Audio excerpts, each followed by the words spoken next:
We want to turn now to breaking news on Capitol Hill, where lawmakers are moving to potentially expel disgraced Republican Congressman George Santos after the House Ethics Committee today released a long-awaited and scathing report alleging new criminal behavior. The committee found, quote, substantial evidence that Santos violated federal law by filing false campaign reports and using campaign funds for personal purposes on everything from personal credit card bills to luxury goods. Ethics Committee Chairman and fellow Republican Michael Guest tells NBC News he will introduce a resolution to expel Santos tomorrow. NBC's Ryan Nobles is on Capitol Hill with the latest. So walk us through this Ethics Committee report. What did it find, Ryan?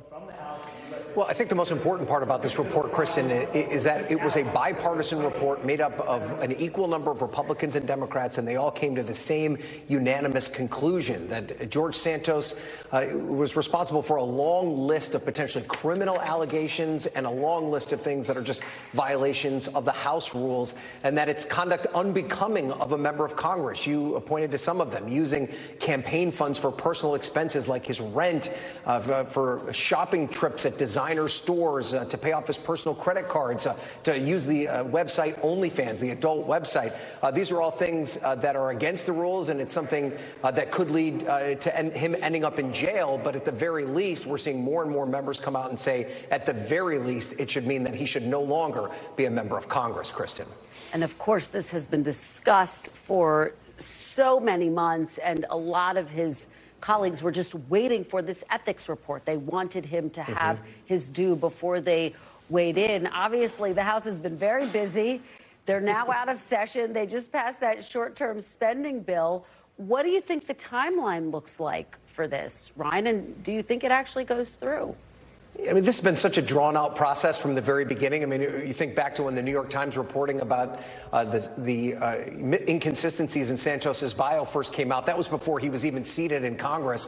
Here we are now, more than almost a year into this situation, and I now think that this process could move very quickly. You mentioned that due process.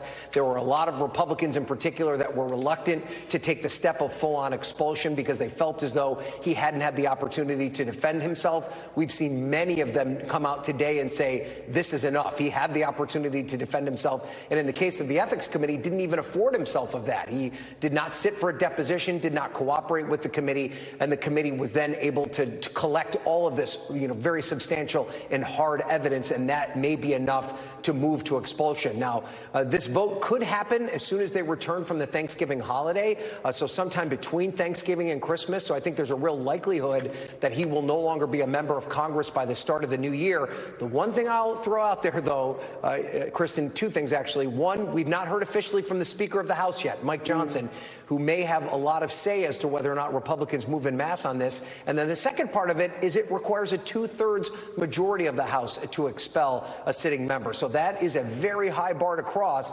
It seems as though if it's going to happen to anybody, though, it's going to happen to George Santos. And we'll have to see maybe if he has a clear eye about this and decides it might just be easier to step away on his own. He's resisted those calls up until this point, but this report could change everything.